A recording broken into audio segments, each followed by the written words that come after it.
Alhamdulillahi Rabbil Alamin. Wassalatu wassalamu ala nabina Muhammadin wa ala alihi wa sahbihi ajma'in. Amma ba'd. Alors ce cours-ci, j'ai décidé qu'on allait le consacrer exclusivement à la fin des mariages interdits. On va donc traiter uniquement les derniers types de mariages interdits. Puis on arrêtera le cours là-dessus.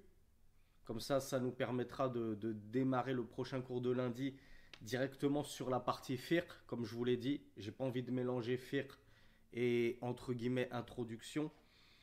On aura des cours bien dédiés, ce sera plus joli pour tout le monde et pour YouTube, pour ceux qui suivent les séries de cours en replay. Et ça vous donnera l'occasion de pouvoir poser vos questions, Inch'Allah, sur les cours dispensés durant la semaine, avec la précision qu'on va essayer de s'en tenir uniquement au sujet qu'on a étudié pour les questions-réponses et de ne pas trop extrapoler, parce que je vous rappelle qu'il nous reste encore 2 semaines de cours. Et forcément qu'au cours de ces 2 semaines, vous allez voir que vous allez, Inch'Allah, trouver réponse à un nombre de questions que vous vous posez. Donc c'est pas la peine de trop extrapoler, à chercher à en savoir trop tout de suite, trop vite, alors qu'on va voir ça plus en détail dans les cours ultérieurs, Inch'Allah. Donc si vous vous souvenez, on s'était arrêté au 7e type de mariage interdit qui portait sur l'interdiction du musulman d'épouser une kafira en dehors des kitabiyat. Donc elle kafira, elle est mécréante, cependant elle fait partie des gens du livre, donc on a le droit de l'épouser. On a vu à la condition que ce soit, comme le disait Cheikh Ar-Ruhayli Hafidhahullah, une vraie chrétienne, une vraie juive, pas juste une baptisée qui elle-même ne se réclame même pas de cette religion-là. Et deuxièmement, il faut qu'elle fasse partie des femmes chastes. Le cheikh avait eu la judicieuse idée de nous parler de « Et qu'en est-il justement des juives et des chrétiennes qui ont abandonné leur religion ? Et qu'en est-il de la musulmane qui a abandonné sa religion en abandonnant la prière ? La prière, c'est le cœur de notre religion après le tawhid. C'est le pilier le plus important après le pilier du tawhid, du monothéisme d'Allah subhanahu wa ta'ala. Donc on avait vu, Cheikh Sulayman Ar-Ruhayli nous expliquait qu'il y avait une divergence entre les savants concernant le jugement de celui qui abandonne la prière par paresse, bien sûr. On rappelle que Cheikh Ar-Ruhayli Hafidhahullah, et il nous le rappelait lui-même, il était d'avis que celui qui abandonnait la prière même par paresse était non musulman. Il était devenu apostat. Du coup, une femme musulmane ne pouvait pas l'épouser. Et ce qui répond à nombre de questions, une sœur ne peut pas prendre une telle personne comme tuteur pour la marier, puisqu'elle n'est pas considérée comme musulmane selon cet avis-là. Et le cheikh de préciser que, admettons qu'un mariage ait eu lieu avec un tel wali ou avec un tel homme, eh bien, ce n'est pas aux étudiants en sciences de s'empresser à briser ce genre de mariage. Dès qu'on nous pose une question, nous, en tant qu'étudiants en sciences, on vous dit « Mais t'as épousé un mécréant, tu sais pas que t'es dans la fornication, tu dois te séparer de lui tout de suite. » Non, le cheikh nous dit « Ça, c'est le genre d'affaire qu'on doit porter aux tribunaux islamiques, bien entendu. Donc, on doit avoir un juge islamique et c'est lui qui tranchera et qui, éventuellement, séparera les deux conjoints. » Mais comme on le dit toujours, mieux vaut prévenir que guérir. Donc si on peut vous prévenir à l'avance en vous disant attention mesdemoiselles, n'épousez pas un homme qui ne fait pas sa prière parce qu'il n'est pas considéré comme musulman, pareil pour les frères d'ailleurs. Attention messieurs, n'épousez pas une demoiselle qui ne fait pas sa prière parce qu'elle est considérée comme non musulmane selon un grand nombre de savants. Et on y vient, la transition est toute trouvée. Le mariage interdit numéro 8, je ne vais pas trop loin. Le cheikh nous dit c'est le fait que une musulmane épouse un non-musulman. Alors on a vu que pour un musulman, il pouvait épouser une non-musulmane sous certaines conditions. Est-ce qu'il y a moyen qu'une musulmane épouse un non-musulman sous certaines conditions, sous certains arrangements? Alors je vois que vous êtes tous très remontés. C'était juste une question, faut pas s'énerver. Je voulais juste savoir si on était tous d'accord là-dessus. Parce que malheureusement, on vit une époque où on entend des charlatans qui se font passer pour des prédicateurs et des imams et qui osent dire le contraire et affirmer le contraire. Donc le cheikh nous rappelle que une musulmane ne peut pas épouser un non-musulman ayyan kana dinuhu, peu importe quelle que soit sa religion, que ce soit un chrétien, que ce soit un juif, que ce soit un bouddhiste, que ce soit un laïc, peu importe sa religion, si ce n'est pas un musulman, tu ne peux pas l'épouser, ma sœur. Et cela est interdit et invalide, un tel mariage est invalide dans tous les cas, selon l'unanimité des savants, nous dit le cheikh Sulaiman, hafidhahullah. Souvenez-vous du verset qu'on avait cité, numéro 221 dans la sourate La Vache. Allah Azza wa Jal nous disait Wala tunkihul mushrikina hatta yu'minu.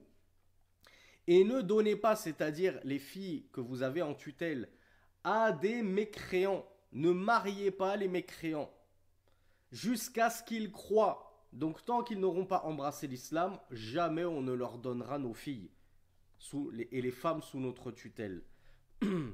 Dussent-ils mourir dans leur rage.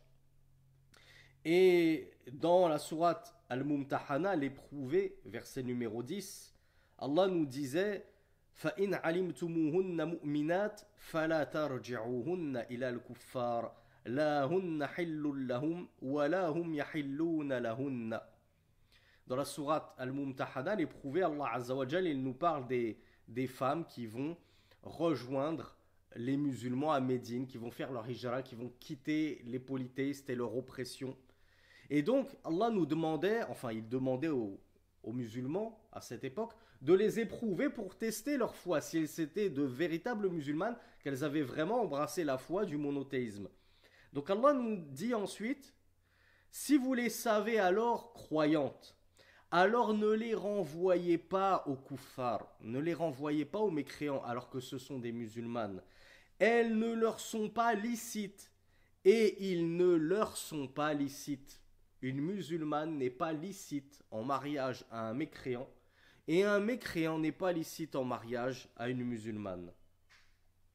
Donc ça c'est un texte sans équivoque qui interdit rigoureusement à une femme musulmane d'épouser un non-musulman. Et bien entendu, cher Sulaiman Ar-Ruhaili, de nous rappeler qu'on vit une triste époque où malheureusement on constate que des musulmanes n'ont cure d'épouser un non-musulman. Et elles se marient avec un juif, un chrétien, un athée, quelqu'un qui a une énorme croix, un énorme crucifix tatoué sur le biceps, elle l'épouse sans problème, elle lui fait des enfants, etc. Alors que c'est absolument défendu dans notre religion. Et que ce mariage n'est même pas contracté d'un point de vue religieux. C'est-à-dire que cette sœur qui s'entêterait malgré tout à vouloir quand même l'épouser, elle est dans la fornication depuis le début. Elle n'a jamais été mariée, son mariage n'a jamais débuté. Et tous les enfants qu'elle a, ce sont des enfants nés d'une union adultérine, fornicatrice, donc ce sont des enfants considérés comme bâtards, qui ne sont pas affiliés à aucun père. Je vous avais raconté, par rapport au dernier mariage qu'on a vu hier interdit, et qui est l'inverse de celui-ci, c'est qu'un musulman va se mettre à épouser une non-musulmane autre qu'une kitabia. Je vous avais déjà raconté cette histoire où un de mes cousins m'avait demandé à l'époque où j'étais rentré en France quelques années pour faire da'wa, et que je m'étais engagé auprès des gens de ma famille à les marier eux lorsqu'ils en avaient besoin et leur rendre service pour leurs amis. Eh bien, il m'avait demandé si je pouvais marier l'un de ses amis. Et en discutant au téléphone avec lui, j'ai fini par apprendre que cet ami-là, il voulait épouser une laïque, une Française sans religion, agnostique, comme la plupart des Français de notre époque. La majorité des Français, en 1446 et en 2025 chez eux, ne se réclament plus d'aucune religion. Ils sont, pour la majorité, laïcs. Ils sont agnostiques. C'est plus du tout une terre de christianisme à la France. Oui, la France elle a des racines chrétiennes. Mais s'il faut remonter aux racines, ben l'extrémité de la racine, elle est plongée dans le polythéisme celte. Hein, avant d'être français, ils étaient gaulois. Et les Gaulois, c'était de grands polythéistes, notamment plein de superstitions et de croyances en des fantômes et en la réincarnation et des choses débiles comme ça. Donc oui, après, la Gaule est devenue française, etc. Mais si on remonte aux racines, on peut remonter très très loin comme ça. Donc ça sert à rien de s'accrocher à votre passé. Nous, ce qui nous intéresse, c'est qu'est-ce que la France est maintenant et qu'est-ce que les Français sont maintenant. Mais la France maintenant n'est plus chrétienne, ça fait belle lurette qu'elle n'est plus chrétienne. Et les Français, eux-mêmes, quand on les sonde, vous avez qu'à taper sur Google sondage quelle est la religion des Français, vous verrez qu'ils le reconnaissent eux-mêmes. En grande majorité, ils ne s'affilient même plus au christianisme. Que ce soit le protestantisme, le catholicisme, la plupart, ils sont agnostiques, ils n'ont plus de religion. Donc, cet ami de mon cousin voulait que je le marie avec une fille qui était non religieuse, elle n'avait aucune religion. Donc j'ai expliqué à mon cousin que tant que cette fille n'avait pas embrassé au moins l'une de ces trois religions, l'islam, le christianisme ou le judaïsme, il ne lui était pas licite de l'épouser. Et je lui avais même proposé de les rencontrer tous les deux pour essayer de faire darwa à cette fille, l'inviter à l'islam, sait-on jamais, si elle se convertit, tant mieux. Et si elle ne se convertit pas, elle aurait la possibilité de se convertir au moins au christianisme et au judaïsme. Il vaut mieux faire partie des gens du livre que d'être un pur mouchrik, un pur associateur qui croit en dame nature, en mère nature, en le chaos, le hasard. D'ailleurs, pour la petite faïda, vous savez d'où vient le chaos? Le terme chaos. Peut-être que certains d'entre vous, vous avez fait du grec. Bravo, Bakary. Chaos, c'était l'une des divinités primordiales grecques dans la mythologie grecque. Pour eux, c'était le dieu qui avait le dieu avant qu'il n'y avait rien. Alors après, je ne suis pas un grand spécialiste dans la mythologie grecque, mais il y a aussi, soi-disant, la déesse Terre. Et j'ai oublié comment elle s'appelle. Si quelqu'un a une Gaïa, bravo, Gaïa. Et je crois qu'il y a une marque maintenant qui s'appelle Gaïa. Est-ce que c'est du lait à boire? Il faut savoir que Gaïa, pour eux, c'était la divinité terre. Alors je ne sais plus qui a créé qui, parce que chez eux, les divinités se créent, elles se créent entre elles, elles s'enfantent entre elles chez les Grecs. Mais c'est comme si c'était... Alors Zeus, il est venu bien après. Hein. Zeus, alors là, c'est... Nous, on parle des divinités primordiales avant qu'il n'y ait rien chez eux, chez les Grecs. Ben, c'était soit Gaïa, soit Chaos. Et ça vient de là, le chaos. Le chaos parce que, voilà, il n'y a rien. C'est une divinité dans la mythologie grecque. Donc tout ça pour dire, pour conclure cette petite histoire que je vous avais déjà narrée, 2 mois après, mon cousin me rappelle pour une question religieuse. Je lui demande des nouvelles de son copain que je devais marier et dont je n'avais toujours pas reçu d'appel, parce que je lui avais autorisé à lui donner mon numéro, pour, essayer de faire darwa à cette fille et éventuellement les marier si elle se convertissait par foi et par conviction. Et il m'a dit ah non c'est bon, ils sont partis à la mosquée de Rony-sous-Bois dans le 93 et l'imam il les a mariés. Alors qu'est-ce qui s'est passé, Allahu A'lam, je ne le saurai jamais et ça ne m'intéresse pas, c'est leurs oignons, c'est leurs soucis. Est-ce que parce que je leur ai expliqué là où était le problème, ben ils ont volontairement contourné le problème auprès de l'imam en faisant passer la fille pour une chrétienne, Allahu A'lam. Sachez que ce qu'ils ont fait, en tout cas si ce frère-là, il a épousé une non-religieuse, c'est gravissime. Il n'a jamais en réalité été marié et il est dans la fornication depuis le départ. Et malheureusement, c'est des choses qui arrivent. Moi, je l'ai vécu, je l'ai vu, et ça remonte à quelques années seulement, hein, c'est pas si lointain que ça. Et Cher Souleyman nous dit, on a des femmes, et moi aussi je l'ai vécu, des musulmanes qui épousent des non-musulmans. C'est vraiment une triste époque. On ne respecte même plus les lois d'Allah, même dans le mariage. Et on n'en fait qu'à sa tête. Et souvent, on le verra, Inch'Allah, peut-être dans la deuxième grosse série, le deuxième livre, mais on en a déjà parlé. Savez-vous pourquoi ces problèmes arrivent bien souvent? Quelle est l'étincelle qui a tout fait flamber? Alors oui, Clara nous dit un manque de tawhid, forcément c'est un manque de religiosité, bien entendu. Il y a Abdullah qui nous parle d'al-wala ou al-bara, effectivement, mais ça c'est inhérent au manque de tawhid, au manque de religiosité. Mais d'un point de vue des sentiments, voilà, bravo Eren. Ça c'est le gros problème, il vient du fait qu'on soit tombé amoureux avant le mariage. Et forcément, quand tu tombes amoureux, que tu t'accroches à une femme, et que ça y est, pour toi, c'est comme si c'était déjà ton épouse et elle te voit déjà comme son mari. Dès qu'on a atteint ce stade-là, il est très très très difficile de mettre en pause, de faire machine arrière, voire même d'annuler un éventuel mariage en disant finalement, je pense que c'est pas une bonne chose qu'on se marie. Quand bien même je t'aime, j'ai conçu de l'amour pour toi, je suis tombé amoureux, mais quand je soupèse ma raison et ma passion, ma raison prend le dessus et me fait comprendre que je ne devrais pas m'engager dans ce mariage-là. Mais qui arrive justement encore de nos jours, surtout parmi les plus jeunes, à faire passer leur raison au-dessus de leur passion? Donc dès qu'on est jeune et qu'on tombe amoureux, généralement, c'est déjà cuit, c'est déjà trop tard. Voilà pourquoi il ne faut pas trop s'emballer dès le départ, essayer de faire les choses correctement. Et on le verra, Inch'Allah, dans les cours ultérieurs, faut jamais oublier la prière istikhara, la demande du bien à Allah. Wama khaba man istakhara. Jamais ne sera déçu celui qui a pensé avant toute chose à consulter Allah. Avant même de consulter un étudiant en sciences, un savant, j'ai rencontré telle sœur, qu'est-ce que vous en pensez? Consulte déjà Allah. Prie de raka'a, fais ta prière d'istikhara et tu verras, Allah ne t'abandonnera pas, il ne te décevra pas. Et si cette sœur est un bien pour toi et que tu es un bien pour elle, Allah il va vous faciliter l'union et vous allez vous marier simplement et facilement. Et si tu n'es pas un bien pour elle ou qu'elle n'est pas un bien pour toi, parce que ça se peut que tu sois un bien pour elle, mais elle c'est pas un bien pour toi, elle va te tirer vers le bas et réciproquement, eh bien Allah fera que ce mariage n'ait pas lieu et il va vous séparer d'une manière ou d'une autre.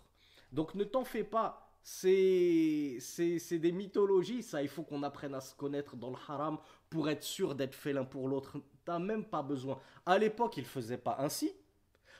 La propre génération de nos parents, alors vous, vous êtes très jeunes, on va dire la génération de vos grands-parents, qui est la génération de mes parents et de mes grands-parents également, ils procédaient pas ainsi. Les mariages arrangés, bien souvent, c'est les mariages qui durent le plus longtemps.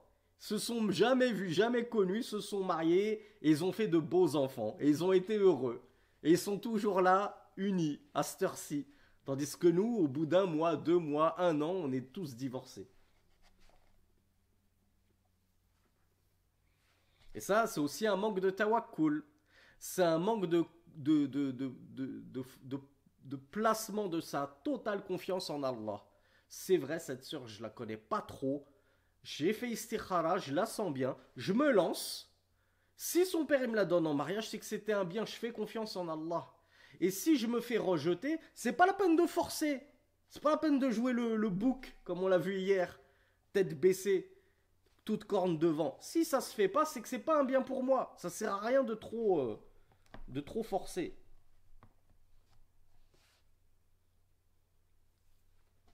Alors le 9e mariage interdit. An-nikah biniyatit talaq. Encore une catastrophe qui existe de plus en plus. Le mariage avec l'intention de divorcer. Subhanallah. Et ça peut, bien entendu, que ça vient très souvent des hommes, mais ça peut venir également des sœurs. Il y a même des sœurs qui sont capables de dire je t'épouse et, et tant pis si tu me divorces. Ou alors la sœur elle-même, elle veut épouser un frère tout en sachant que ça va être temporaire en fait. Elle se dit dans 1 an, 2 ans, quand je me suis bien amusé, quand il m'a bien entretenu, ben, je divorcerai. Donc ça vous fait penser à quoi ça? Il y a Clara qui m'avait précédé. Bintamin aussi m'avait précédé. Ça ressemble au mariage temporaire, ça. Mais alors, on va voir les plus versés dans la science, les plus sagaces d'entre vous. Quelle est la différence, à votre avis, entre ce mariage avec l'intention de divorce et le fameux mariage temporaire dont on a parlé hier, le zawaj muta'a? Alors, bravo Soumia. Enfin, je sais pas. Non, en fait, j'ai pas trop compris la réponse de Soumia. Alors non, Khalid, c'est pas un problème de contrat. Dans les deux cas, il y a un contrat de mariage, hein. Alors Bakary, je pense qu'il est pas loin. Bravo Amina. C'est Amina qui m'a apporté la bonne réponse. Bravo peut-être Clara également. La différence avec le zawaj mut'a, mariage de jouissance, c'est que c'était clair dès le départ. On s'épouse pour 6 mois, un an. Il n'y a pas de quiproquo, il n'y a pas d'anguille sous roche, il n'y a pas je te la fais à l'envers. Tu veux qu'on se marie, sache que ça va durer 6 mois. T'es d'accord? Allons-y. T'es pas d'accord? N'y allons pas. Tandis que le mariage avec l'intention de divorcer, c'est dans ton cœur l'intention, on est d'accord? L'intention, c'est quelque chose qui se contracte dans le cœur. Donc moi, je suis un homme et je vais épouser cette femme, alors que dans mon cœur, je sais très bien que dans 2 ans, je vais la jeter comme une vieille serviette, et elle, la pauvre, elle est même pas au courant de ce que j'avais comme nia détestable dans le cœur. Et elle s'est offerte à moi, elle s'est donnée comme si j'étais l'homme de sa vie, peut-être même qu'il y a eu des enfants, etc. Et ça, c'est vraiment écœurant, parce que c'est du riche, c'est de la trahison, c'est de la haute trahison. Donc dans le mariage avec l'intention de divorce, les choses elles sont encore plus perfides et plus pernicieuses. C'est que le conjoint en face, lui, il n'était même pas au courant. Le wali, le tuteur qui a donné sa fille en mariage à cet homme qui paraissait bien, il savait même pas que cet homme, il nourrissait un vil dessein dans son cœur, qui était de la jeter, sa fille sous sa tutelle, au bout d'un an, 2 ans, ou que sais-je.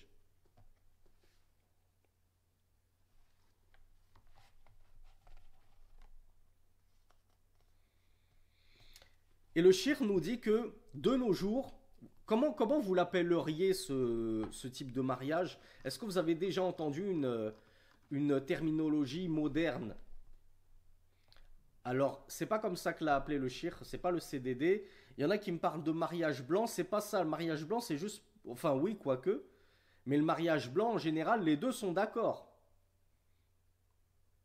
Je te donne tel montant pour que tu m'épouses pour les papiers. Donc les deux sont au courant que ça va pas durer longtemps.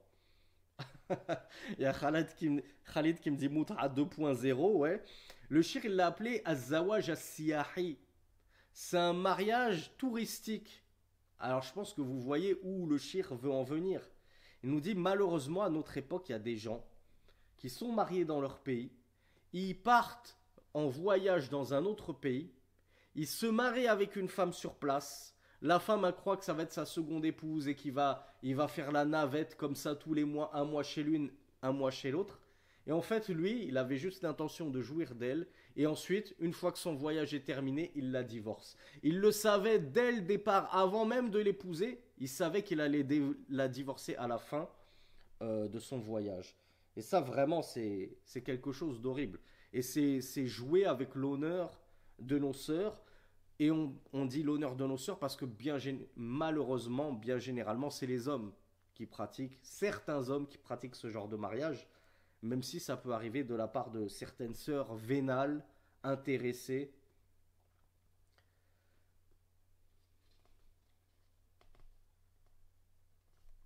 Alors, j'ai peur de vous dire ce que je vais vous dire parce que j'ai peur que ça ne donne des ailes à certains hommes. Et en même temps, j'ai peur de cacher la science et de cacher les propos du shir.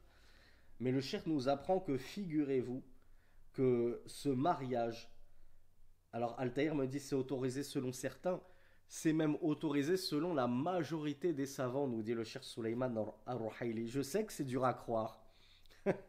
Je sais que c'est très difficile à gober et à avaler, mais un tel mariage, il a été autorisé chez la majorité des savants et il est considéré comme valide.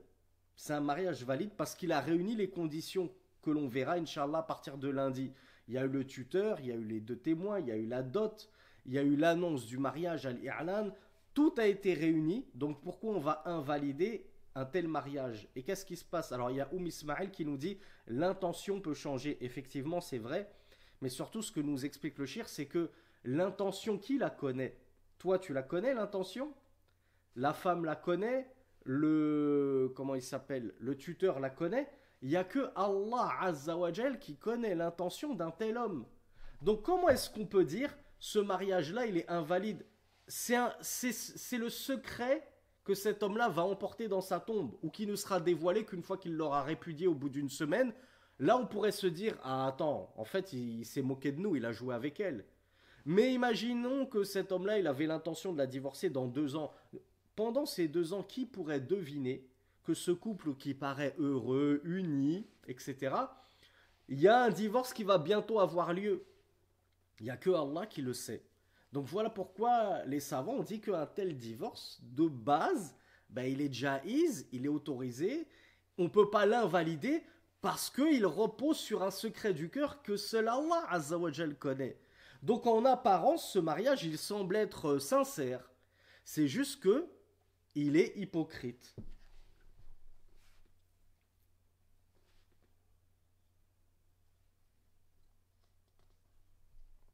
Mais bien sûr, il y a des savants comme l'imam Al-Awza'i et l'imam Malik qui ont textuellement ou verbalement et très clairement condamné un tel mariage. On est d'accord, ils ont dit un tel mariage avec une telle intention, c'est haram. C'est absolument défendu.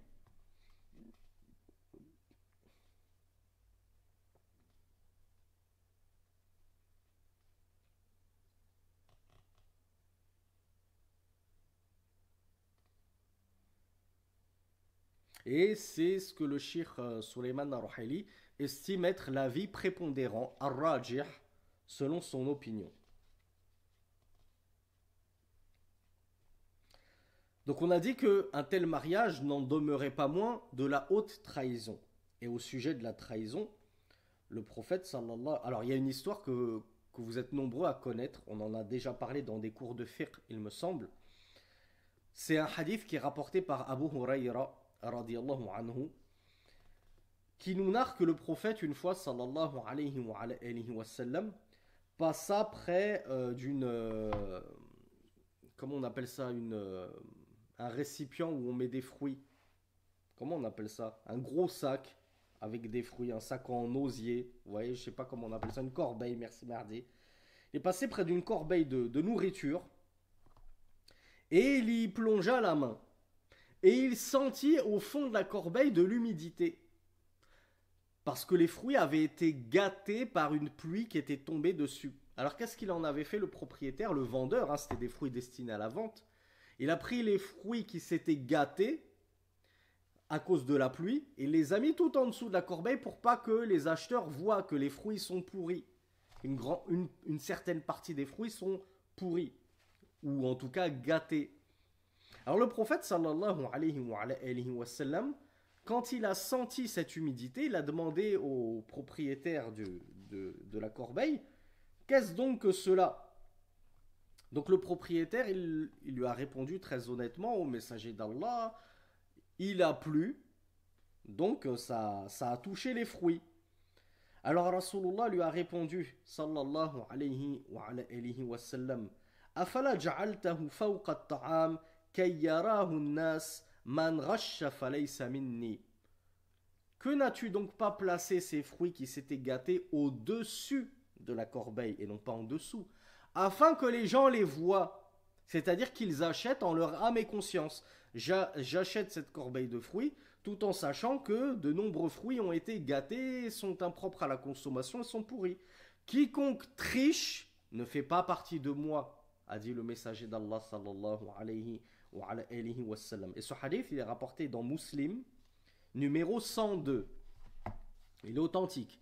Et on est nombreux à s'être fait avoir, hein, pas forcément sur le marché, même dans les hypermarchés, t'achètes un paquet de fraises et arrivé à la maison, tu te frottes les mains. Tu commences à distribuer, grand gentleman que tu es, les premières fraises à ton épouse, à tes enfants. Tu te dis, je vais me garder la faim. Et tu vois qu'à la fin, il te reste que des fraises pourries. Et tu t'es fait carotte pour des fraises.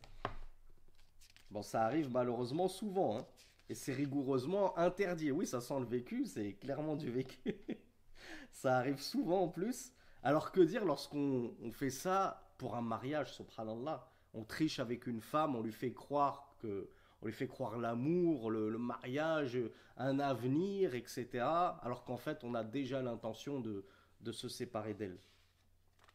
Donc quiconque triche ne fait pas partie de nous, avait dit le prophète sallallahu alayhi wa sallam. Deuxième, alors là, le shir il énonce cinq raisons pour lesquelles un tel mariage est rigoureusement interdit. Donc la première raison, c'est que c'est de la triche, comme on l'a vu. Deuxième raison, il y a une grande nuisance pour la femme. Imaginez en plus si la femme était vierge. Imaginez si la femme n'avait jamais connu d'homme. Et elle va donner ce qu'elle a de plus précieux, sa chasteté, son intimité, à un homme qui va jouer avec elle de la pire des manières, qui va lui causer le plus grand des torts injustement en la répudiant parce que c'était déjà prémédité. S'il l'avait épousée sincèrement et qu'ensuite il décide de la divorcer sincèrement parce que la vie maritale n'est plus possible ensemble, il n'y a pas de mal. Mais là, dès le départ, il sait que cette femme n'a jamais connu d'homme. Ça va être le premier homme de sa vie. Il va lui prendre ce qu'elle a de plus précieux. Et il va lui prendre sa virginité et ainsi de suite pour ensuite la rejeter. Ben, c'est du dhulm terrible. C'est une injustice terrible. Et le prophète sallallahu alayhi wa sallam a dit la darara wa la dirar. Point de mal et point de nuisance, c'est-à-dire dans notre religion. Il est scrupuleusement interdit de nuire à autrui dans notre religion. Et je me permets de rajouter un hadith que n'a pas évoqué le shir, Al-dhulmu dhulumat yawm al-qiyamah. Le prophète sallallahu alayhi wa sallam a dit l'injustice sera source de ténèbres au jour dernier. Donc que ces gens-là craignent Allah subhanahu wa ta'ala. Troisième raison d'interdiction d'un tel mariage, annafihi shabahan bil mut'a, comme on l'a vu tout à l'heure. C'est un mariage qui ressemble étrangement au mariage temporaire de jouissance, qui est lui-même interdit. Quatrièmement, لأنه ذريعة للتساهل في الأعراض والتلاعب بالنكاح كما يشهد له الواقع. Quatrièmement, si on commence à autoriser un tel mariage et à le rendre valide, licite, quand bien même on l'a dit, c'est difficile d'invalider un tel mariage de base tant que tant que le futur mari ne l'a pas expressément dit. Moi, sachez que je l'épouse que pour 2 ans. Ben dans ce cas-là, c'est plus un mariage béniaté de talaq, c'est un mariage de muta'a, clairement mentionné. Et donc, on va lui dire tout de suite, ben ça, c'est interdit dans notre religion. Mais tant qu'il va cacher ça dans son cœur, c'est compliqué. Mais le fait de dire aux gens, sachez que c'est autorisé d'épouser des femmes avec l'intention de divorcer. Parce qu'on a vu, la majorité des savants disent que malgré tout, c'est un mariage autorisé. C'est-à-dire que tu as le droit d'épouser une sœur, même si tu as l'intention déjà de la divorcer plus tard. C'est triste, je ne suis pas du tout partisan de cet avis. Mais la majorité des savants l'ont rendu jaïz, autorisé. Et donc le shir nous dit, quatrième raison pour laquelle on estime humblement que ce n'est pas autorisé, que c'est interdit, que c'est haram, outre toutes les raisons qu'on a évoquées, il a le fait que ça va être un moyen qui va amener les loups de notre communauté, parmi les hommes, à jouer avec l'honneur de nos sœurs. Et je le dis toujours à mes frères, cette femme avec laquelle tu joues, eh bien, kamatadin ou tudan, comme tu fais, on te fera. Ne crains-tu pas qu'un jour, on fasse pareil avec ta fille, la prunelle de tes yeux? Ne crains-tu pas qu'un jour, on fasse pareil avec ta sœur? Ne crains-tu pas qu'un jour, on fasse pareil avec ta mère? Quand elle sera veuve, que ton père aura rendu l'âme, et qu'un homme se présentera à ta mère pour la prendre en charge et te laisser respirer un peu parce que c'était toi qui t'étais mis cette corvée sur le dos, cette corvée entre guillemets, ce fardeau de prendre en charge ta mère alors que tu as déjà une épouse, voire plusieurs, des enfants, etc. Imagine que cet homme, il joue avec ta mère comme toi, tu jouais avec les sœurs par le passé. Donc le fait de dire que c'est un mariage autorisé et permis, ça pourrait justement, comme je le disais, donner des ailes à certains qui vont se dire, ah ben puisque c'est autorisé, alors amusons-nous. Qu'est-ce qui, qu'est-ce qui nous en empêche si c'est autorisé? Et le shir nous dit que il y a comment dire, le, comment vous le traduiriez al-waqi'a, la, les événements nous montrent que, la réalité nous montre que malheureusement, il y a certains hommes qui maintenant voyagent à l'étranger, hein, ils vont pas faire ça dans le quartier dans lequel ils sont connus, ils sont pas bêtes. Donc ils vont se mettre à voyager en vacances pour un mois seulement. Et alors, ils vont se mettre à épouser une femme là-bas. Ils peuvent même se marier 4 à 5 fois. Durant ce même mois de vacances, il va se mettre à épouser 4 jusqu'à 4, voire jusqu'à 5 femmes. Mais qu'est-ce qu'il fait? Il en épouse une, il s'amuse avec, puis il la divorce. Ensuite, il en épouse une deuxième. Mais quand tu fais comme ça, bien sûr que tu peux avoir jusqu'à 5 femmes, 6 femmes, 7 femmes, 8 femmes, puisque c'est pas en même temps, puisque déjà tu as la niette de la divorcer.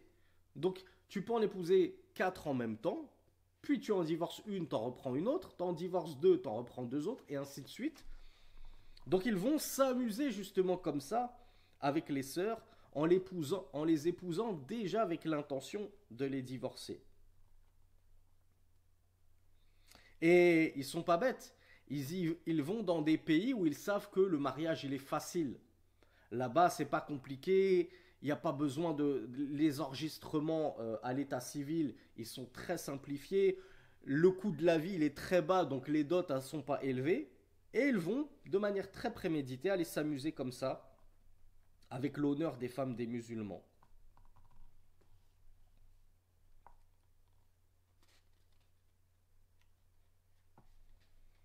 Le shir nous dit qu'il y en a qui se marient pour 5 jours seulement. Je pense que le shir ici, il nous rapporte des anecdotes qu'il a dû entendre de la part de certains de ses élèves, qui le racontent dans notre pays, il y a des gens qui font ci et ça. Ce qu'il nous dit, il y en a qui se marient pour 5 jours, avec l'intention déjà de la divorcer. Au bout de 5 jours, c'est terrible.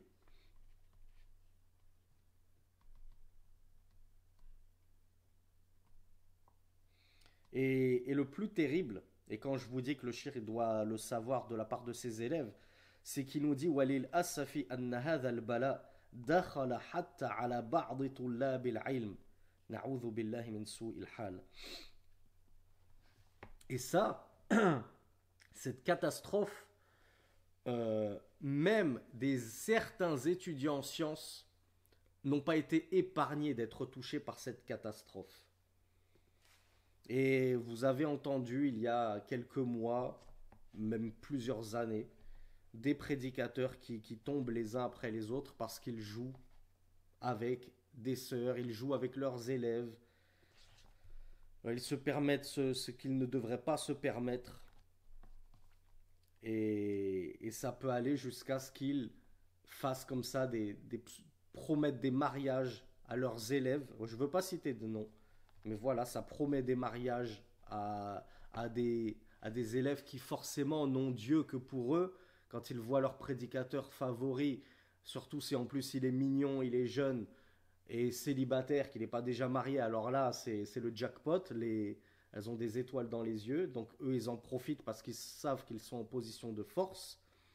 Et voilà, ils l'épousent, ils jouent avec elle un mois, 2 mois, et ensuite ils la divorcent. Et ça, c'est Cheikh Souleymane Rouhali qui nous dit que même certains étudiants en sciences, il est arrivé qu'ils pratiquent cela. Et je pense que c'est un scoop pour personne, puisque ça a fait les choux gras d'Internet il y a quelques mois de cela. Et malheureusement, c'est quelque chose qui ne date pas d'hier.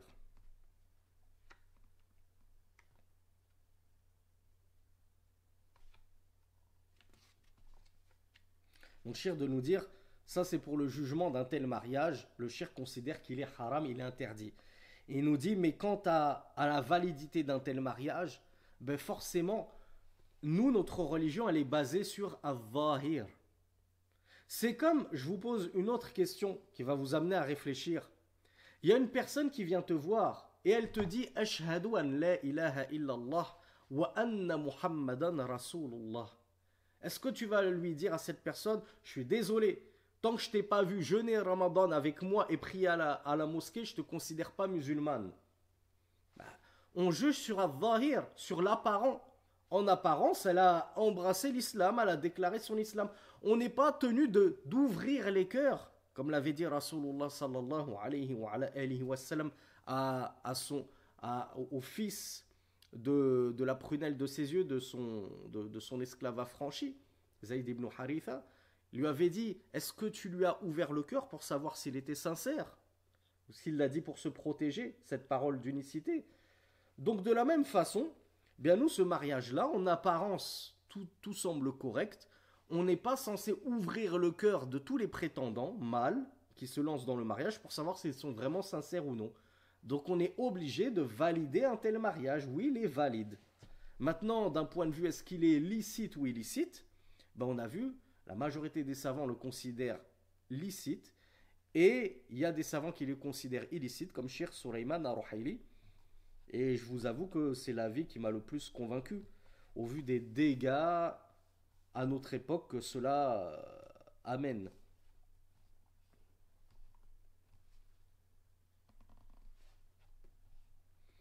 Le shir d'enfoncer le clou, décidément c'est la soirée des anecdotes, il nous dit qu'il y a certains directeurs ou recteurs de marquaises islamiques, de centres islamiques en Europe. Bon, là, on voit vraiment que le shir, il a eu des échos de la part de certains de ses élèves qui profitent de cette faille, entre guillemets, dans le fiqh. Parce qu'ils sont pas bêtes, c'est des recteurs de grands marakis religieux, de grands centres religieux, qui connaissent le fiqh. Ils savent que voilà, la majorité des savants, ils ont dit que c'était un mariage qui était autorisé, jaïz. Eh bien, ils vont profiter de cette faille, entre guillemets, et de l'avis majoritaire des savants. C'est le shir qui nous dit وَرَأْيِ جُمْهُورِ الْعُلَمَا بِالْجَوَازِ فَإِذَا جَاءَتْ إِمْرَأَةٌ تُرِيدُ أَنْ تسلم أو تسلم وأسلمت على يد من في المركز تزوجها وبقيت معه شهر أو أقل ثم طلقها. Eh bien, dès qu'il y a une sœur qui vient dans ce markez, dans ce centre islamique pour se convertir à l'islam, eh bien lui, le recteur, il va profiter de son aura, hein, de sa prestance, de son charisme. Il est connu, il est célèbre, c'est le grand moufti du pays, entre guillemets. Eh bien, la sœur, forcément, il va la demander en mariage, elle va avoir du mal à dire non, je viens à peine de me convertir, déjà j'ai la célébrité locale ou nationale qui me demande en mariage. Et il va user justement de cette faille-là pour jouer avec les nouvelles converties qui ne connaissent pas trop l'islam. Elle vient juste d'embrasser l'islam. Donc elle ne sait pas que c'est interdit toutes ces choses-là. Elle ne sait pas qu'elle doit faire attention. Elle ne sait pas que même dans notre Ummah, dans notre communauté, il y a des loups-garous. C'est même plus des loups, c'est des loups-garous. Et donc le shir nous dit, il se marie comme ça avec la sœur un mois, voire même moins d'un mois, et puis il la répudie, il la divorce. Et il fait ça comme ça, avec plusieurs convertis dans son centre. Et ça, il dit que ça se passe en Europe. Et malheureusement, c'est toujours le shir qui nous dit que cela a conduit, et ça ne m'étonne même pas, à, comment on appelle ça, à l'apostasie d'un grand nombre de nouvelles converties à l'islam. Elles ont embrassé l'islam en savant que c'était une religion de perfection et de vérité, mais à cause des musulmans et à cause de certains représentants des musulmans dans certains pays d'Europe, de ces loups-garous, eh bien, ils les ont tellement dégoûtées de l'islam qu'elles ont fini par quitter l'islam en se disant mais qu'est-ce que c'est que cette religion de loups-garous? On a abusé de moi, on a joué avec moi, on a volé mon innocence, et ainsi de suite. Subhanallah, c'est vraiment triste. C'est vraiment triste. Et comme je vous le dis de temps en temps, si vous connaissiez les coulisses de la da'wa et des mosquées, en tout cas en France, parce que je ne connais que celle de France, je n'ai pris la direction en tant qu'imam de mosquée que en France, vous seriez écœuré et vous n'auriez même plus envie de donner le moindre centime aux mosquées.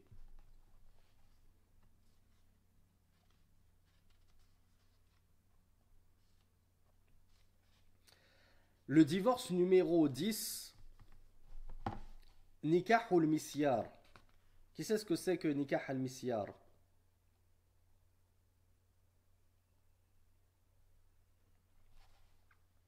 Bravo Bint NK.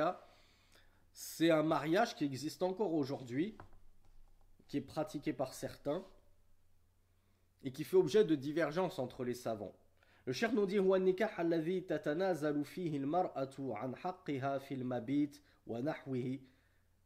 C'est le mariage dans lequel, bravo Abdullah, la femme, elle va renoncer de son propre chef, min tibin nafs, c'est pas sous la contrainte de, comment dire ça, elle agrée de renoncer à certains de ses droits, comme le droit au logement.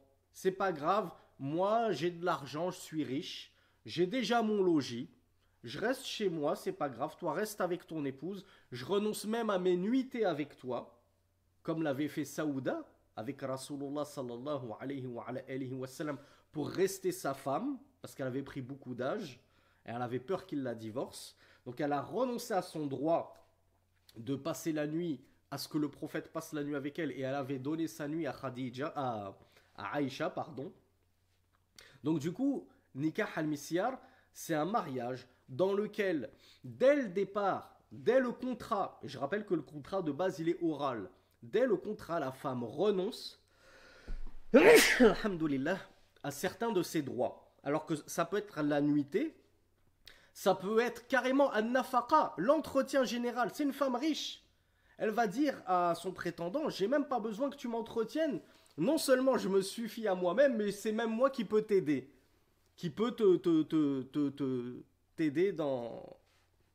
Yaghfirullah ali wa lakum. C'est même moi qui vais te prendre en partie en charge si tu as besoin. Eh bien, ce mariage-là, cher Suleiman Ar-Ruhili l'a classé dans les mariages interdits, tout en nous rappelant que les savants, ils ont divergé quant à sa validité. Il y a des savants qui le considèrent tout à fait valide, puisque la femme n'est pas contrainte, comme on l'a dit. Elle décide de son propre chef, et en toute bonne volonté, de renoncer à certains de ses droits. Elle estime que il est toujours meilleur pour elle d'épouser tel homme, avec toutes les qualités qu'il a, tout en renonçant à ses droits, plutôt que de renoncer carrément à cet homme pour garder ses droits, le droit d'être entretenu, le droit d'avoir un logis, et ainsi de suite. Donc il y a des savants qui considèrent que ce mariage, il est tout à fait autorisé. Il y a, je crois que c'était Cheikh Ibn Baz, par exemple, qui le voyait autorisé. Il y a des savants qui au début le voyaient autorisé, comme Cheikh Ibn Uthaymin, thumma tawaqqafa. Puis Cheikh Ibn Uthaymin, après les années et l'étude de ce sujet, il a préféré ne plus se prononcer sur le jugement. Donc c'est même pas qu'il l'a interdit, c'est pas qu'il l'a validé, il n'y répondait plus, il voulait plus répondre. Parce qu'on va le voir, ça peut amener à des dérives. Et il y a Cheikh Al-Albani, rahimahullah, qui parce qu'il avait vu les dérives se profiler d'un tel mariage, il a dit qu'il était interdit. Et il y a des savants qui l'ont interdit. Pourquoi? Parce que chez les jeunes, d'autant plus, ben, il y en a qui vont profiter de cela pour jouer avec les sœurs. Et une sœur tombe amoureuse, et quand une femme elle tombe amoureuse, c'est encore pire que quand un homme tombe amoureux, elle est complètement accrochée comme une sangsue. Eh bien, l'homme, il va lui dire, écoute, moi je suis encore jeune, je suis en plein dans mes études, j'ai pas d'argent pour t'entretenir, on se marie, mais tu restes chez tes parents, c'est ton père qui t'entretient. Est-ce que c'est autorisé de dire ça? Et est-ce que la sœur, elle peut accepter cela? Ben non et non. Pourquoi? Parce qu'à partir du moment où la sœur, elle se marie, c'est plus à son père de l'entretenir. Son père, il ne lui doit plus rien. Il ne lui doit pas un nafaqa. Si la sœur, comme dans le premier cas que je vous ai cité, elle s'assume elle-même, elle dit ok, je m'assume, je me prends mon appartement, je travaille déjà, j'ai de l'argent, je m'entretiens moi-même, il n'y a pas de souci, je veux quand même t'épouser, ben tant mieux pour eux. Mais pourquoi tu vas entre guillemets, compliquer la vie à son tuteur, à son père? Toi, tu t'amuses avec elle, et puis ensuite, le soir, elle rentre chez elle, et c'est son père qui lui met du pain dans la bouche. C'est son père qui lui paye des nouveaux vêtements quand elle a besoin de vêtements. C'est son père qui lui paye l'eau et l'électricité qu'elle consomme. Mais le père, ça y est, c'est déchargé de sa responsabilité en te la mariant. Donc c'est à toi, mon frère, d'assumer cette sœur. Et si tu ne veux pas l'assumer, vous ne pouvez pas obliger le tuteur, le père, à assumer cette sœur. C'est au mari, comme on l'a vu dans un cours précédent, qui doit assumer l'intégralité des dépenses de l'épouse. Donc si l'épouse accepte de renoncer à ses droits parce qu'elle se prend en charge elle-même ou qu'elle a quelqu'un qui désire bénévolement la prendre en charge, alors on peut accepter que ce mariage soit valide et autorisé. Mais si c'est pour jouer comme ça avec les sœurs et se dispenser de toute responsabilité et de tout devoir vis-à-vis d'elles, alors il n'est pas étonnant que de nombreux savants ont fini par interdire un tel mariage à cause des dérives qu'il a engendrées.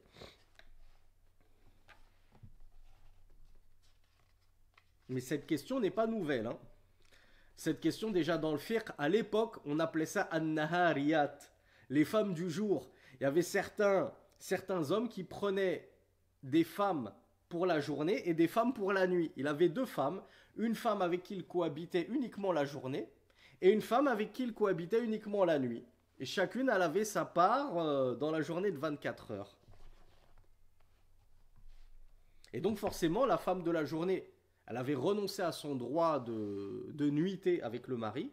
Et la femme de la nuit, elle avait renoncé à son droit de journée avec le mari. Ça existait déjà à l'époque.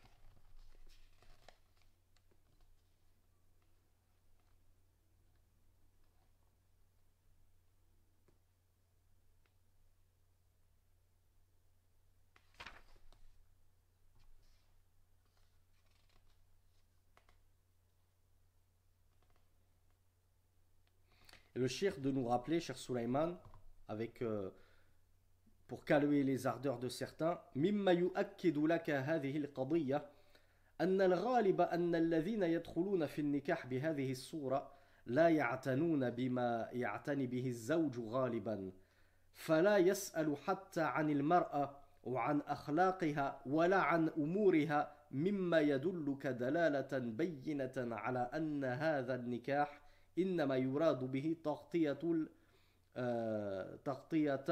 الاستمتاع أو تغطية الاستمتاع. Et là, c'est un conseil en or que le cheikh Sulaiman vous adresse, mesdemoiselles. Ouvrez grand vos oreilles. Le cheikh nous dit que généralement, ceux qui vont s'engager dans un tel mariage, c'est-à-dire parmi ces messieurs, généralement, vous verrez que ils ne se préoccupent pas vraiment de la femme, comme un mari se préoccupe normalement, consciencieusement, de son épouse bien-aimée.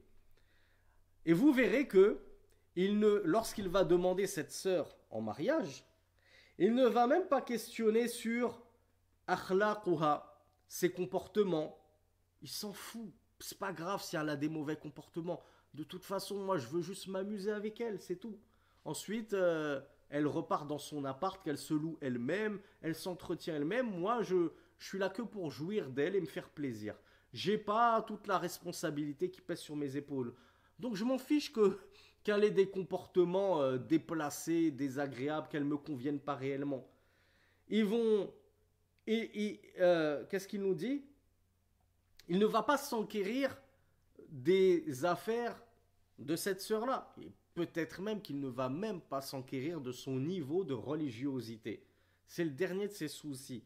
Et le shir nous dit, quand tu vois qu'un homme, il ne se préoccupe pas trop, il ne pose pas trop de questions au sujet de la sœur, cherche même pas à savoir qui est-ce qu'il va épouser réellement, cela est une très bonne indication qu'une telle personne ne cherche en réalité qu'à assouvir ses besoins et ses pulsions.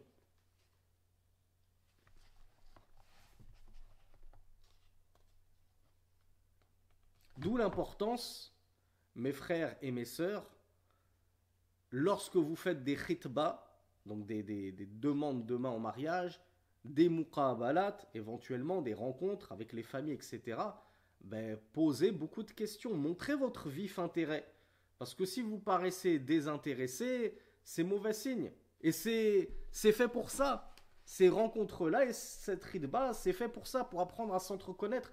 Parce qu'on ne vit plus en l'an zéro de la prophétie, où dans une même tribu, tout le monde se mariait entre eux parce que tout le monde se connaissait déjà. Suffisait d'entendre qu'une telle voulait se marier, elle avait déjà 10 hommes à sa porte prêts à l'épouser parce qu'on connaissait son père, on connaissait sa famille, elle-même, on la connaissait dans le sens que on la voyait jamais traîner dehors. On sait que c'est une fille de bonne famille, etc. On sait qu'elle est voilée convenablement, etc. Mais de nos jours, comme les gens ne se connaissent plus, hein, on connaît plus de gens dans le virtuel, sur les réseaux, qu'on connaît nos voisins qui habitent juste à côté de chez nous, dans la vraie vie. On ne sait même pas comment ils s'appellent. Et je me rentre dans le lot, hein. On vit une triste époque où on ne s'entreconnaît plus. Donc c'est compliqué maintenant de demander une fille en mariage comme ça sans la connaître. On a besoin de faire ces rencontres. Bien sûr, il faut qu'elles soient cadrées, légiférées, mais on a besoin maintenant de faire ces rencontres pour en apprendre davantage sur le futur conjoint.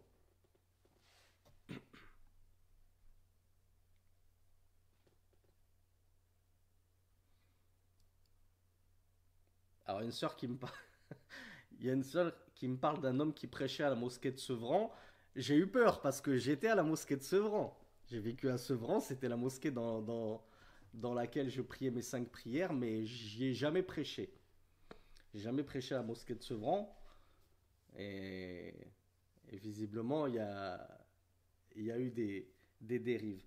Je veux juste terminer rapidement.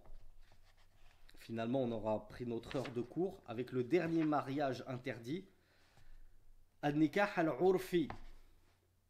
Alors, nikah al-urfi, mariage culturel, on pourrait, je ne sais pas comment je pourrais le traduire parce que le shir nous a parlé de, de 2 types de mariage, même 3 types, je crois. Non, 2 types. Ah oui, c'est l'avant-dernier en plus. Al-nikah al-urfi lahu suratan. Mariage coutumier, il a deux façons de se pratiquer. Et il fait partie des mariages interdits selon le shir.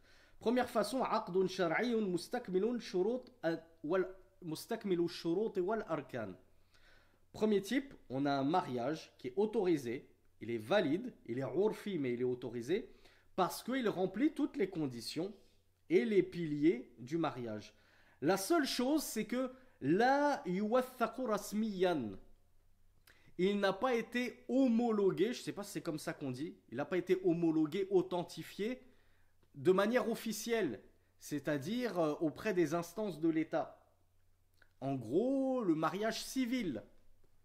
Donc le shir voit que le mariage, on va parler en langage 2025 pour que tout le monde comprenne, la Fatiha, ce que les gens appellent la Fatiha, qui est en réalité le mariage religieux, islamique.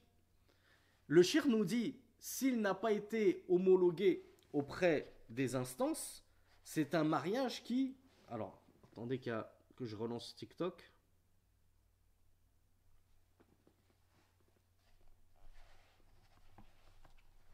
Il nous dit de base, c'est un mariage qui en lui-même, le mariage uniquement religieux, sans passer par le civil, sans le faire inscrire à l'État. Alors, faut pas vous imaginer tout de suite, oui, la France, je sais pas quoi, faut attester devant Marianne ou les lois de la République. Il n'y a pas que la France dans le monde. Et sachez que même en terre d'islam, ces mariages entre guillemets civils existent dans le sens qu'on les fait homologuer. On le fait homologuer auprès par exemple, au Maghreb, il y a ce qu'on appelle la Hadoul. Eh ben, la Hadoul, il t'homologue et comment on appelle ça, il entérine le mariage. Donc toi, tu as fait ton mariage déjà il y a une semaine chez toi, en petit comité, le mariage religieux. Mais après, même en terre d'islam, tu passes chez la Hadoul pour le faire certifier. Voilà, c'est le mot que je cherchais. Tu le fais certifier auprès de l'État. Bien, le shir nous dit, si tu ne l'as pas fait certifier auprès de l'État, Alors question piège, est-ce qu'il est valide ou pas ce mariage religieux sans certification entre guillemets civile, entre guillemets à la mairie? Oui, bien sûr. Et je m'étais vivement opposé à cette fatwa qui avait été émise par un étudiant en sciences très âgé, qu'on ne citera pas, et qui disait que si tu passais pas à la mairie, ton mariage il était invalide. Vous imaginez invalider un mariage religieux passé devant Allah parce que t'es pas passé devant la mère d'un pays de koufr en plus. Donc le cheikh nous dit هذا العقد جائز وصحيح من حيث هو. Le mariage en lui-même, il est valide et il est autorisé. Walakin, cependant, et là le cheikh, je vous rappelle, il était aux Émirats, il s'adressait aux Émiratis et il s'adresse aux Tullab ilm qui sont censés vivre dans des terres d'islam. On n'est pas censé vivre dans des terres de koufr, je vous le rappelle mes frères et sœurs. C'est un scoop pour personne si vous me connaissez et si vous me connaissez, si vous me suivez depuis suffisamment longtemps. Cependant, celui qui va faire un tel mariage, c'est-à-dire religieux, sans le faire certifier, ratifier auprès des instances civiles de son pays, et notamment son pays d'islam. Il n'y a plus aucun problème. Si tu fais ça à la mairie dans une terre d'islam, il n'est plus question de loi de koufr, de marianne, de laïcité, je ne sais plus quoi. Tu fais certifier ça en Algérie, au Maroc, en Tunisie, en Égypte, ou je ne sais où, il n'y a aucun problème. Et il y a même un problème à ne pas le faire. Pourquoi, à votre avis? Le cheikh nous dit que tu vas être pécheur si tu ne le fais pas. À ton avis, pourquoi tu es pécheur si tu ne vas pas le faire homologuer officiellement? Tu ne vas pas le faire reconnaître auprès des instances, des autorités. Alors on me dit pour l'enfant, etc. Ça, t'es pas pécheur par rapport à l'enfant. Il n'y a aucun souci. Alors il y a Dhul Nourain qui se rapproche de la bonne réponse. Il y a Merdi, il a la bonne réponse.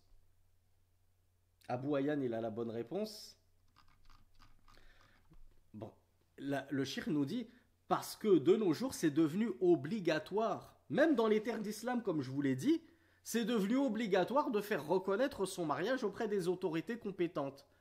Et nous, en tant que musulmans, on est tenu d'obéir à nos autorités tant qu'elles ne nous ordonnent pas une désobéissance à Allah. Est-ce que faire reconnaître son mariage dans la mairie, auprès des autorités, des instances civiles, c'est une désobéissance à Allah? Nullement. On reste dans les pays islamiques en tout cas. Je vous souhaite à tous de finir dans un pays islamique. Pour ne même plus avoir à vous poser la question, est-ce que c'est du koufr de passer devant la mairie en France, etc., de faire un mariage civil? Donc le cheikh nous dit, à partir du moment où nos autorités nous l'imposent, on n'a pas le droit de déroger et de contourner les lois imposées par nos autorités. Donc le mariage religieux, il restera toujours valide, il restera toujours autorisé, mais le fait de ne pas passer à la mairie ou chez la Hadoul, ou je ne sais pas comment on l'appelle dans les autres pays islamiques, auprès des instances civiles, eh bien c'est un péché parce que tu es en train de sortir un tant soit peu de l'autorité de ton gouverneur qui t'a imposé cette loi-là. Et cette loi-là, tu es tenu de la suivre parce qu'elle ne contredit pas Al-Kitab wa Sunnah, elle ne s'oppose en rien à l'islam.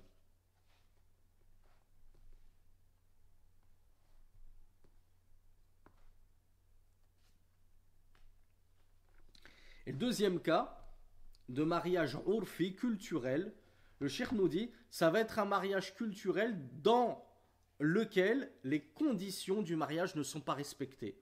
Voilà, chez nous, c'est une culture. Il n'y a pas de témoin, par exemple. Il n'y a pas de wali. Chez nous, dans notre culture, il n'y a pas de dot. Chez nous, dans notre culture, c'est comme si, c'est comme ça. Ben, le cheikh nous dit un mariage culturel, coutumier, dans lequel les conditions islamiques du mariage ne sont pas respectées. C'est un mariage, bien entendu, invalide et interdit. Et enfin, dernier type de mariage interdit, c'est nikah as-sir. Qu'est-ce que ça veut dire?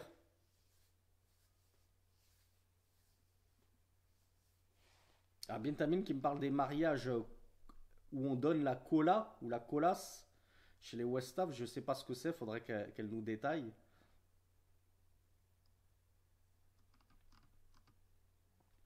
Alors bravo le mariage assir, moi j'aime l'appeler, parce que c'est une expression qui est très forte, les mariages clandestins. Assir c'est le secret, les mariages cachés qu'on passe en secret comme ça, mariage entre guillemets clandestin. Qu'est-ce qui va se passer dans un mariage clandestin? Le shir nous dit c'est le mariage qu'on ne va pas annoncer. On va se marier en secret comme ça, on l'annonce à personne, comme si subhanallah on en avait eu honte. Et le shir nous a donné pas moins de quatre façons de pratiquer ce mariage clandestin. Premier mariage clandestin, Anyaku Nabila Wali, Wala Shuhud, Wala I'lan, la totale. Je ne sais pas ce qui reste. Si ce n'est le couscous de l'amitié. Mariage où il n'y a pas eu de Wali, il n'y a pas eu de tuteur dans ce mariage. Il n'était même pas au courant, meskin. Il n'y a pas eu de témoin et il n'y a pas eu d'annonce. Le frère et la sœur, elles se sont mariés comme ça, en toute tranquillité, en toute décontraction. Au rayon papeterie de Carrefour, je t'épouse, elle dit ok, je suis d'accord, hop, on est mariés.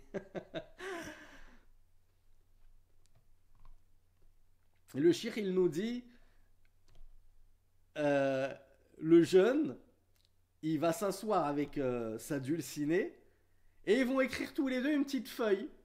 Sur la feuille, ils écrivent « Je t'ai épousé ». Et ils vont signer. Et lui, il va prendre sa feuille, il la met dans sa poche. Elle prend sa feuille, elle la met dans sa poche. Et ils se considèrent mari et femme. Ça y est, on s'est mariés. En toute décontraction.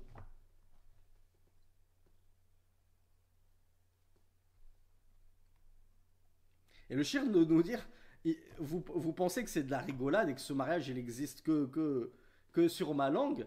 Mais le shir, il nous dit que c'est un mariage qu'on rencontre beaucoup dans les universités. Beaucoup de jeunes dans les universités, ils se marient comme ça en totale clandestinité. Avec leur petite feuille, là, j'ai épousé Miss Intel, j'ai mon papier, regardez qui le prouve.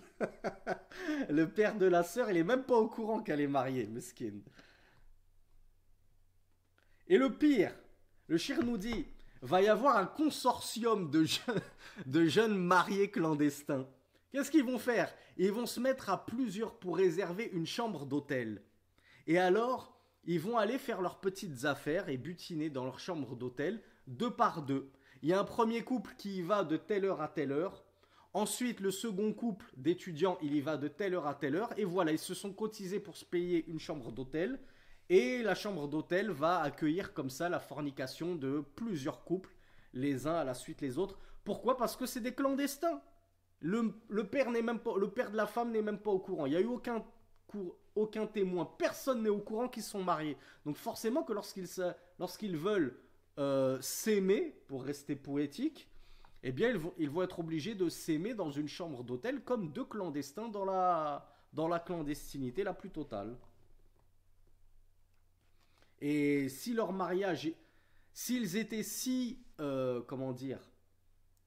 sûrs de la licéité de leur mariage, ils n'auraient pas besoin de se cacher comme ça dans des chambres d'hôtel. Donc bien sûr, le shir nous dit que ce mariage, à l'unanimité des savants, il est non seulement interdit, mais en plus absolument non légiféré et invalide. Deuxième type, alors Khalid, je ne sais pas si ça se passe aux Émirats, mais le shir, cette conférence, il l'a donnée aux Émirats. Il a juste dit que ça se passait dans les universités. De quel pays, il n'a pas précisé. Deuxième type de mariage clandestin, Anyaku Nabi Wali. Cette fois, le tuteur, il est présent. Mais, et il y a les témoins. Walakin min ghayri i'lan. Cependant, ils ne veulent pas faire l'annonce de ce mariage. Ça doit rester entre nous. En tout petit comité, il y a juste eu le Wali et les deux témoins. Et en plus, ils vont se mettre d'accord pour cacher ce mariage. Attention, ça reste entre nous. On le dit à personne. Faut pas que ça se sache.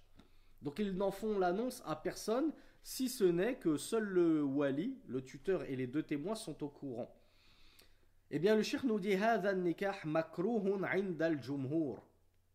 Ce mariage, il est détestable chez la majorité des savants. لكنه نكاح صحيح لاجتماع الشروط عندهم. mais malgré tout, il est valide. Pourquoi? Parce que les conditions ont été réunies. Les conditions prépondérantes, c'est la présence du tuteur et des deux témoins. C'est ce qui s'est passé. Donc le mariage, il est valide. On ne peut pas l'invalider. Et l'i'lan, c'est une sunna mu'akkada, comme on le verra dans la partie fiqh du mariage. C'est une sunna très recommandée et très importante qu'il ne convient pas de délaisser. Malgré tout, si tu l'as caché, ce mariage-là, c'est resté entre vous, et tu as même demandé au tuteur et aux témoins de ne pas ébruiter cette affaire-là, eh bien ton mariage, il est quand même valide, mais il est détestable. Il convient d'éviter de pratiquer de tels mariages.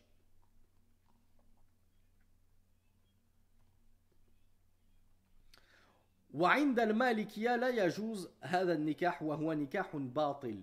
Mais chez les malikites, ce mariage n'est pas autorisé et il est invalide. Donc chez la majorité, c'est un mariage qui est valide mais détestable.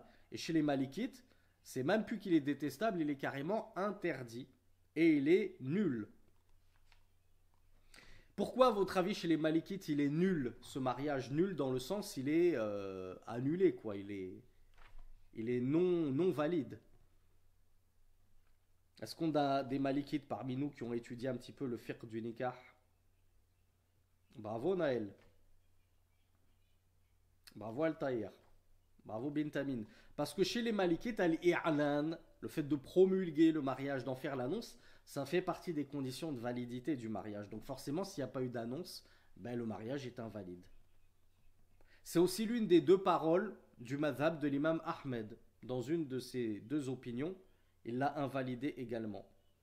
Mais Cheikh Sulaiman nous dit wal aqrab, selon lui, c'est que le plus juste, c'est qu'il n'est pas invalide ce mariage, mais qu'il ne convient pas de faire de tels mariages en les cachant. Troisième type de mariage clandestin, il y a deux témoins, mais il n'y a pas le wali. N'est-ce pas nos amis hanafites? Il y a les deux témoins, mais le wali, il n'est même pas au courant. Donc la fille, qu'est-ce qu'elle fait? Elle va ramener deux amis à elle, ou bien c'est le marié qui va ramener deux amis à lui. Elle va vers son boyfriend, son petit copain. Elle lui dit, viens, on se marie, j'ai ramené deux hommes pour témoigner de notre mariage. Et ils vont se marier comme ça entre eux. Le tuteur n'est même pas au courant. Il n'a même pas donné son aval, rien du tout. Et les deux témoins témoignent qu'ils se sont bien mariés. Et ça, c'est quelque chose qui se déroule également fréquemment, nous dit le cheikh Sulaiman Hafizahullah, alors que c'est un mariage interdit et nul chez la majorité des savants. Les malikites, les shafi'ites et les hanbalites. Et on avait déjà vu que les hanafites, eux, ils acceptent, ils tolèrent et ils rendent valide le mariage sans tuteur. Et le cheikh nous dit qu'un rajih, l'avis prépondérant, c'est l'avis de la majorité des savants, qu'un tel mariage est nul et invalide à cause du manque de la présence du tuteur. Donc il ne suffit pas de ramener deux hommes musulmans en guise de témoins pour se marier comme ça dans le dos du tuteur. Et enfin, quatrième et dernier type de mariage clandestin. An yakuna bi waliyin wa min ghayri shuhud. Cette fois-ci, c'est l'inverse du troisième cas. Il y a eu le tuteur, mais il n'y a pas eu de témoin pour témoigner d'un tel mariage. Et le cheikh, il nous dit, prenez l'exemple d'un homme, il y a des hommes qui vont se marier dans un pays avec une femme. Et dans ce pays, voilà, tout le monde est au courant. Puis il va aller dans le pays d'une seconde femme pour l'épouser. Il va l'épouser auprès de son tuteur, mais il ne va pas prendre deux témoins. Quand il revient dans son premier pays, il dit aux gens, moi j'ai épousé une seconde femme, mais ils sont où les témoins pour attester de la véracité de tes propos? Qu'est-ce qui nous prouve que tu as bien épousé cette femme? Il va dire, oui, ben, demandez à son tuteur, mais son tuteur, il pourrait être de mèche avec toi. C'est pour ça qu'on a besoin de deux témoins intègres pour témoigner. Si, on a assisté à ce mariage, il a bien eu lieu, il a bien épousé cette fille, c'est sa femme. C'est pas du tout du concubinage illicite. Donc ce mariage, sans la présence de deux témoins également, il est également chez la majorité des savants nul et invalide. Et il est, contrairement à tout à l'heure, chez les malikites, autorisé. Donc tout à l'heure, on voit que les malikites, c'était les seuls à interdire le deuxième type de mariage clandestin. Bah, cette fois-ci, ce quatrième type de mariage clandestin, il n'y a que les malikites qui l'autorisent parce qu'eux considèrent que les deux témoins ne font pas partie des conditions de validité du mariage. Et chez la majorité des savants, un tel mariage est illicite et invalide.